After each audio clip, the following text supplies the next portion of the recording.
예, 월요일 묵상의 시간입니다. 하나님은 인간들의 기쁨을 위해 자유를 주시고 또한 참된 행복을 위해 규례와 율례를 주셨다. 하나님은 인간들의 기쁨을 위해 자유를 주시고 또한 참된 행복을 위해 규례와 율례를 주셨다. 자, 이런 제목으로 또 이번 주간 묵상 시작하겠습니다. 자, 지난주 우리는 레위기 두 번째 부분 11장에서 27장까지 중에 이제 20장까지 살펴봤습니다. 그래서 1장에서 10장까지는 이제 하나님과의 건강한 관계를 유지하는 방법, 제사와 예배의 중요성을 말해줬고요. 또 그래서 열심히 앞서서 항상 먼저 하나님과의 바른 관계, 그래서 바른 방향을 잡아야 되는데 우리의 신앙에 있어서 무엇보다 하나님을 우리 마음대로 생각하고 오해하면 모든 게 우상화될 수 있기 때문에 그래서 하나님께서 마치 그 10계명의 1계명부터 3계명까지 말씀하셔서 당신을 오해하지 않고 하나님과 바른 관계에 서게 하시는 그런 똑같은 일을 먼저 하시는 것을 우리가 볼 수 있었습니다. 자, 그리고 11장부터는 이제 하나님께서 시내산에서 그 하나님의 소유된 백성이여 거룩한 제사장 나라로 살기를 결단한 이스라엘 족속들, 그러니까 오늘날로 말하면 예수 그리스도 말미암아 하나님의 자녀된 성도들에게 직접 하나님이 직접 하나님 나라의 왕이요 또 창조주로서 말씀해 주시는 하나님 나라 백성다운 삶, 하나님 나라의 삶이 어떤 건가 하는 이야기들. 근데 이제 그게 종교적인 어떤 법칙과 규칙을 얘기하는 게 아니라 우리가 살펴봤더니 오히려 함께 살아가는 이 백성들이 누구나 정말 함께 사람답게 살 수 있게 해주시는 그 말씀이었다. 그런 이야기들이었다라는 걸 우리가 알게 됐습니다. 우리가 보통 율법이라고 하면 뭐 율법주의에서도 말하듯이 이것을 지켜야만 구원을 받을 수 있는 어떤 종교적인 규율이요 제도라고 생각하기 쉬운데 막상 지금 우리가 레위기를 직접 살펴보니까 어때요? 이것은 종교적 규율이라고 말하기는 좀 그렇다는 거죠. 이걸 지켜야만 구원을 받고 받지 않고 하는 그런 문제와는 전혀 다른 우리의 삶에 대한 이야기더라라는 겁니다. 그 내용을 잘 보면 이렇게 부모님이 특히 이제 어머니가 왜 집을 떠나서 자취하는 그 자녀들의 집을 방문하게 될 때 항상 이 먹을 거 준비해가 가져가시고 또 가서는 늘 말씀하시잖아요. 야, 라면 먹고 살면 안 된다. 건강하게 밥해 먹고 살아야 된다. 이런 식으로 걱정하시는 것처럼 레위기가 보여주는 이 하나님 나라의 법도와 규례는 하나님 나라의 백성답게 사는 율법의 시작이 똑같더라는 거죠. 그러니까 하나님 아버지께서 자녀들이 잘 살아갈 수 있도록 먹거리부터 챙기는 것. 그게 11장의 내용이었잖아요. 그리고 12장에는 출산에 대해서, 또 13장에서 15장에는 전염병에 걸리지 않도록 하기 위해서, 또한 하나님과의 건강한 관계를 위해 적어도 1년에 한 번 속죄의 삶을 통해 영원한 천국을 향한 그 방향에서 빗나가서 죽음의 지옥으로 가는 그런 일들이 없도록 온전한 관계를 바로잡는 그게 16장의 내용이 있는데 이건 굉장히 중요한 어떤 분들은 이것을 이제 레위기의 가장 중심으로 보는 그런 경우도 있죠. 그래서 하나님이 직접 세우신 가족을 파괴하고 영혼까지 피폐하게 하는 그런 그릇된 것들을 다 이제 하나님께서 미리 막으시는 세상 세속적인 성적인 문란함이 없이 순결하고 정결하게 살아가는 것의 중요성에 대해서 말씀해 주시는 우리 18장도 그렇게 살폈습니다. 그리고 이제 하나님 나라 백성들이 살아가는 나라, 그러니까 성도들이 사회 속에서 이제 살아가야 되잖아요. 우리가 구원을 받았으나 천국으로 바로 가는 게 아니니까 우리가 이 땅을 살아가는 동안 사명을 가지고 하나님의 나라를 이루며 살아가게 되는데 바로 그곳에서 그 어둠 속에서 거룩한 백성답게 비처럼 살라고 먼저 부탁하시면서 말씀해주는 그런 곳에서 살아갈 때 성도의 어떤 태도, 우리의 지켜야 될 우리의 어떤 어떤 법규, 그러니까 법도와 규례들, 이런 것들도 말씀해 주시는 게 19장의 내용이었고요. 또 20장에는 전염병이 번지면 온 사회와 국가가 다 망하게 되는 것처럼 오늘날 우리가 이 코로나 바이러스를 통해서 이거 충분히 더 아주 각인된 건데, 그러니까 하나님이 세우신 사회를 그런 식으로 결국 망하게 하고 심판과 멸망에 이르게 하는 그런 바이러스 같은 죄악들이 있다는 거죠. 그래서 그런 거에 대해서는 반드시 죽여서 제해해야 된다라고 말씀하시는 거예요. 그 생명을 주신 하나님이 그 생명을 끊게 한다는 건 아주 심각한 건데 그런 이야기가 20장에 나오는 거죠. 그래서 이제 앞으로 그 이스라엘 백성들이 들어갈 그 약속의 땅 가나안에 이미 살고 있는 7개 그 족속들이 그 땅에서 쫓겨나는 이유를 분명하게 말씀하시면서 그게 죄악이었다라는 거예요. 음란함과 욕정과 욕심대로 사는 것. 저들이 하나님께서 말씀해 주신 이런 삶을 살지 않아서 결국은 어떻게 됐느냐? 그들이 살아가는 땅조차 저들을 거부하는 그런 상태가 됐다. 얘기를 합니다. 20장 22절에 뭐라고 말합니까? 그래서 내가 너희에게 지키라고 일러준 규정과 법을 그대로 지켜라. 그래야 내가 너희를 데리고 들어갈 그 땅이 너희를 토해내지 않을 것이다. 이렇게 말씀하시면서 하나님이 말씀해 주신 이 법도와 또 삶의 규례들을 따라 살 것을 재차 강조하시는 거기까지 우리가 지난주 살핀 겁니다. 자, 계속해서 이제 레위기의 나머지 부분을 살펴나가 보면 21장에는요. 제사장의 처신 규례가 나옵니다. 그러니까 제사장과 대제사장은 하나님께서 직접 레위 자손 중에 이제 모세의 형이었던 아론을 택하셔서 대제사장으로 삼으셨고, 그래서 아론과 그 후손들만 제사장의 역할을 할 수 있도록 하셨습니다. 근데 이거는요, 무슨 특별한 이유가 있어서 어떤 저 사람이니까가 아니라 하나님의 선택으로 말미암는 자들의 역할에 대한 얘기를 하는 거죠. 그래서 우리의 구원함에 있어서도 어떤 자격이나 능력으로 구원받은 게 아니라 우리는 그저 하나님의 은혜로 택함을 받고 부름을 받았기 때문에 우리가 그렇게 구원받은 자로서 교만할 수 없고 겸손하게 부르신 부름에 맞는 삶을 살아가는 게 성도의 삶인 것처럼 그 하나님 앞에서 부름을 받고 특별한 소명을 받은 사람들도 무슨 자신의 능력이나 그럴 만한 자격과 능력이 있어서 하나님이 택한 게 아니다라는 거 잊지 마시고 괜한 막 종교적 귀족주의에 빠지거나 그렇게 이 잘못된 종교의 어떤 그 카르텔을 만들지 말고 겸손히 종된 모습으로 마치 예수님께서 우리에게 보여주신 하나님이신 예수님이 이 땅에 오셔서 우리에게 보여주신 그 삶, 예수님이 보여주신 그 삶을 살아가는 우리가 되어야 된다는 거죠. 그러니까 성도들의 삶에 있어서는 누구냐, 왜 이 사람이냐, 이거보다 더 중요한 건 하나님이 맡기신 그 역할과 사명이 뭐냐라는 겁니다. 그러니까 교회 안에서 타이틀, 직함에 얽매이지 말라는 거죠. 거기에 얽매이면 세상과 똑같이 되는 거예요. 하나님이 세운 모든 역할의 기본은 그 근본 뿌리는 섬김입니다. 희생이고 봉사죠. 그래서 하나님께서 직접 세운 이 공동체가 우리가 함께 삶을 살아갈 때 건강한 질서 속에서 행복하게 살 수 있는 그런 구조를 만드신 거예요. 그래서 그 사명을 감당하면서 살아갈 때 서로가 그 맡겨진 역할을 잘 감당한다면 우리 축복된 삶을 살 수 있도록 그렇게 하신 거죠. 그러므로 교회 안에서의 어떤 역할이든지 그 핵심에는 섬김과 희생과 봉사라고 하는 한 공동체가 서로 행복하게 살 수 있도록 하는 하나님의 뜻, 하나님의 의도가 있다는 거 잊지 말고, 그래서 우리가 교회 안에서 서로 함께 살아갈 때 타이틀에 얽매이지 말고 주신 사명과 목적을 우리를 리더로, 인턴으로, 동역자로 부르시는 그 의도를 바르게 좀 알아서 성실하게 그 부르심 앞에 나아가는 우리가 될 수 있기를 바랍니다. 레위기를 통해 보는 제사장의 역할은 이 백성들이 하나님 앞에 속죄제와 또 화목제 같은 걸 드릴 때 백성들이 스스로 이제 그 제물을 가져오고 제물을 죽이고 제물의 껍데기를 벗기고 또 각을 뜨고 번제단에 올려놓는 이런 일을 해야 된다고 했는데 이런 과정을 돕는 거죠. 그러니까 각 과정에서 하나님께서 명하신 대로 백성들이 바르게 그 일을 행할 수 있도록 돕는 역할을 행하는 것이 제사장의 역할입니다.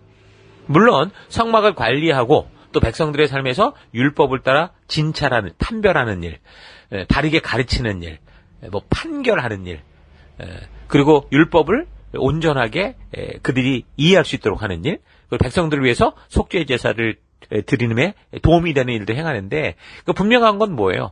하나님과 바른 관계를 맺고자 하나님 앞에 나온 사람들을 자기 방법이 아니라 하나님께서 명하신 방법대로 그들을 인도하여 하나님과 주도적인 관계 가운데 서게 한다라는 거죠. 자, 그렇게 되면 속죄제와 화목제를 드리는 백성들의 경우는 어쨌든 우리가 그 살아계신 그 전능하신 하나님을 만나러 오면서 그 역할들의 중간에서 지금 성막, 교회에서 행하는 제사장들의 역할을 보게 될 텐데 그렇게 보다 보면 마치 이 제사장이나 이런 사람들은 무슨 하나님의 대행자 같은, 그러니까 마치 모세와 같은 어떤 그런 모습으로 볼 수 있다라는 겁니다.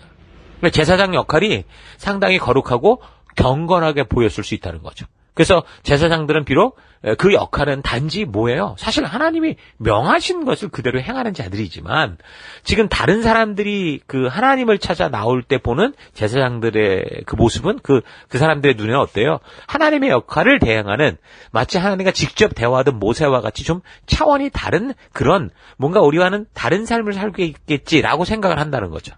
그래서 이제 사명을 맡은 자들의 삶은 어때요? 가능하면 어떤 상황과 환경 속에서도 끝까지 하나님의 말씀의 가치를 따라 살아가고자 하는 그런 순종의 삶이 필요한 거예요. 성전에서 하나님을 대신하는 것 같은 사람들이 살아가는 삶을 보니까 하나님께서 명하시고 인도하신 그 길과 그 가치를 따라 살지 않고, 그래서 자기들에게는 마치 그냥 교회만 가면 특별한 어떤 예외를 적용받는, 하나님으로부터 특별한 특혜를 받는 것처럼 그렇게 산다면 다른 사람들이 하나님을 오해하게 되죠. 하나님의 그 신실함과 공평하심과 정의로움에 대해서 오해하게 됩니다. 더 나아가서 그러다 보면 하나님의 말씀을 신뢰하지 않게 되죠. 그럼 당연히 하나님을 불신하게 된 거고, 그럼 또다시 결국은 어디로 가는 거예요? 죽음의 길, 각자 제 길로 가게 되는 거죠. 또 오늘날 많은 사람들이 교회에 다니는 하나님의 자녀라고 하는 이 교인들의 행동, 그리고 그들의 말을 보면서 실망을 하고 하나님을 불신하고 저주하는 그런 풍토와 비슷한 겁니다. 복음을 전하고 말씀대로 살아도 세상이 사실은 불신하고 저주할 수 있는 판인데, 하나님의 뜻대로 살고 있다고 하는 사역자를 비롯한 성도들이 세상과 구별되지 않는 그런 삶을, 세상과 똑같은 것을 추구하며 살아간다면 결국 그건 종교적인 그런 삶의 결과는 교회로 들어와야 될 세상 사람들로 하여금 오히려 교회와 예수님, 하나님을 떠나게 만드는 그런 일을 만들어내는 참 안타까운 결과를 만들게 되겠죠. 그래서 이제 하나님께서는 먼저 하나님과 사람 사이에서 일을 하는 이런 사람들의 삶이 일반적인 백성들보다는 좀 구별된 삶을 살 수 있도록, 그러니까 더더욱 말씀 그대로 바르게 순종하는 삶을 살아야 되는 중요성을 말씀하시는 거예요. 더 나아가서 그런 제사장들의 대표적인 사람이라고 할 수 있는 이제 리더, 그러니까 대제사장의 경우 하나님이 정하신 대로 혈통으로는 뭐 아론의 혈통이고 그 중에 뭐 장자들만 그 역할을 할 수 있다고 했으나, 그러나 그래서 이들에게 더 중요한 것은 비록 선택받고 어쩌면 의지 없이 할 수도 있어요. 부름받은 하나님의 약속으로 인해. 그래도 우리가 살아갈 방법은 확실하게 순결하고 구별된 삶, 하나님이 말씀하신 대로 삶을 살 것을 요구하는 거죠. 자, 우리는 지금 레위기의 각 장을 살피면서 지금 그 당시 각 방법 속에 포함된 의도된 하나님의 그 뜻을 발견하고 있는데, 여기 제사장의 규례의 경우도 믿는 자들, 그러니까 하나님을 가까이 하는 자들이 모범된 삶을 사는 게 얼마나 중요한가. 그래서 우리가 말하기 전에 먼저 삶으로 살아가야 되는 것을 우리에게 알게 하고 있다라고 우리가 볼 수 있는데, 그렇다면 이제 예수 그리스도로 말미암아 오늘 이 시대에 만인 제사장, 그러니까 모든 성도가 다 제사장이 된 그런 삶을 살아가는 성도인 여러분과 저 또한 어때요? 이런 하나님의 의도가 정확하게 적용되는 삶을 살아야죠. 히브리서 3장 1절, 그러므로 하나님께서 구별하여 하늘의 시민으로 선택해 주신 사랑하는 형제들이요. 그러니까 우리 성도들을 말하는 거예요. 우리를 말하는 거죠. 이제는 하나님의 사도요, 우리의 신앙의 대제사장이신 예수를 생각하십시오. 그러니까 우리가 어떤 삶을 살아야 되는지를 상기시키는 거죠. 베드로전서 2장 9절. 그러나 여러분들은 다릅니다. 여러분들은 하나님께서 손수 택하신 민족이요, 왕의 제사장들이요, 거룩하고 순결한 결례이며 하나님의 소유가 된 백성이기 때문입니다. 이것은 여러분을 어둠에서 불러내요, 그 죽음에서 불러내요, 이집트에서 불러내요, 그 놀라운 빛 가운데 인도하신 하나님을 널리 찬양하기 위한 것입니다 라고 말하죠. 그러니까 예수님은 대제사장이시고 우리는 다 왕 같은 제사장들이죠. 그러므로 예수님 이후 지금의 성도들은 전부 다 목사와 똑같은 수준으로 우리가 살아가야 된다라고 말하는 것과 똑같아요. 그러니까 목사만 거룩한 존재가 아니라는 거죠. 나는 세상에서 세속에서 마음대로 살고, 목사는 교회당에서 무슨 거룩한 옷을 입고 살고, 이런 게 아니라는 거예요. 그래서 어떤 사람들은 막 목사를 보고 뭐 성직자다 그렇게 얘기를 하는데, 그러면 우리 성도들 똑같이 예수 그리스도의 피로 말미암아 구원받은 우리 성도들, 뭐 집사든 장로든 이런 사람들은 뭐 성직자가 아니라 속직자입니까? 뭐 세속에 사는 사람들입니까? 아니죠. 예수로 말미암아 구원된 우리는 다 똑같은 성도요, 왕 같은 제사장들입니다. 그래서 목회자가 행동 거지를 반드시 조심해야 된다라고 생각한다면 성도인 우리도 똑같이 그런 수준의 삶을 살아가는 게 하나님이 부르신 성도의 삶인 거예요. 또한 과거 제사장들이 한 역할이 하나님과의 바른 관계를 맺도록 돕는 그런 역할이었다고 한다면, 오늘날 왕같은 제사장인 성도들인 여러분과 저가 똑같이 그 목적에 있어서 한치의 차이가 없죠. 그래서 우리가 함께 셀로 모이고, 내가 더 잘나서가 아니라 먼저 은혜를 입었기에 먼저 입은 은혜를 나누는, 베푸는 그런 섬기는 삶, 또 생명을 낳는 생명을 세우는 삶을 살아가야 되는 거예요. 그래서 이제 성도들로 이런 하나님의 의도가 있는 이 성경과 역사의 의도를 바르게 알아야, 그래야 하나님의 뜻을 바르게 알고, 오늘 이 시대 우리가 뭐 그게 셀로 모이든 구역으로 모이든 목장으로 모이든 뭐라고 부르든 그 모임에 있어서 우리를 부르신 하나님의 온전한 의도를 알고 그 부르심을 따라 살아갈 수 있게 되는 거죠. 근데 오늘날 사회가 지금 여러모로 이제 발전이 돼가면서 이상하게 모두가 다 이렇게 생업에 바쁜 그런 현실 속을 살아가는 그런 현실이 오늘 우리 시대의 현실입니다. 그러니까 시간적으로 굉장히 늘 바쁘고, 뭐 월요일부터 뭐 요즘에야 좀 낮아서 금요일이지 예전엔 토요일까지 뭐 그냥 정신없이 그냥 밤늦게까지 일하는 그런 삶의 패턴이었죠. 그래서 교회에 이제 목회자가 세워지면 그렇게 생업으로 인해서 바쁘게 살다가 말씀에 소홀해지고 그럴 수 있으니 목회자를 세워서 이 사람은 이제 그런 생업에 좀 휘둘리지 않고 바르게 계속 성경과 역사를 잘 살피고 전념하게 해서, 그리고 이제 그들이 준비한 그런 설교를 듣는 그런 시대, 그런 식의 이제 시대가 우리가 살고 있는 시대라고 할 수 있죠. 그런데 그렇다고 해서 무조건 목회자만 그렇게 의지하는 거, 이건 옳지 않습니다. 결국은 목회자의 역할은 성도들로 하여금 나만 믿고 따라와, 그렇게 말하는 존재가 아니라, 비록 이들이 바쁜 삶의 현장을 살아간다고 해도 그 살아가는 현장이 하나님이 그들을 보낸 사명의 현장이기 때문에 적어도 이 성도들이 그 바쁜 일로 인해 하나님과의 바른 관계 속에서 스스로 포기하고 떨어지지 않도록 그렇게 바른 가이드를 주는 거, 그래서 성경과 역사가 보여주는 이 교훈을 가지고 그 길을 따라 갈 수 있도록 돕는 거. 그래서 스스로 말씀 중심에 설 수 있도록 말씀의 가치를 알고 역사를 알아서 결국에는 목사가 빠지고 건물, 예배당 건물이 무너져도 이 스스로가 하나님 앞에선 주도적인 성도요, 사역자가 되어서 그 어둠에서 빛을 비치는 그런 성도가 되도록 하는 게 목사와 교회의 역할이라는 거죠. 우리가 모이는 이유라는 겁니다.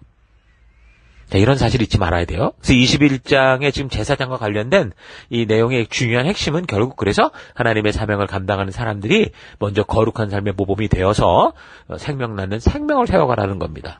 뭐 이성 문제, 결혼 문제, 자녀 교육, 위생 문제, 뭐 먹는 거, 입는 거, 살아가는 거, 뭐 범사에 하나님 주신 말씀의 가치를 따라 살아가라. 그것이 이 어두움 속에 우리가 하나님 나라를 이루어가는 삶의 방법이다라는 걸 말해주는 거예요. 말로만 이 레위기의 이 약속들을 외치지 말고 그 말씀대로 빛이 되고 소금이 되는 그런 삶을 살아야 된다. 그렇게 말해주고 있는 거죠. 자, 그리고 거기 보면 또 장애가 있는 사람들의 경우, 비록 제사장 혈통이라고 해도 그 제사장이 될 수 없다. 그렇게 말을 하는데요. 늘 말하지만 레위기에 나오는 내용들, 그러니까 성경에 나오는 내용들을 바르게 이해하려면 그 하나님의 백성들이 건강과 복을 누리며 살도록 지금 하나님께서 성도의 권리와 책임과 또 공평과 정의로운 삶을 말씀해 주고 있다라고 하는 이 큰 안목을 가지고 봐야 된다라는 거죠. 자, 그렇게 보면 장애가 있는 사람의 경우 제사장이 되지 못한다고 한 거는 이건 차별이 아니라 말 그대로 장애로 인해 감당할 수 없는 부분들에 대해서 어떻게 하는 거예요? 인정하고 배려하는 거라는 걸 알 수 있죠.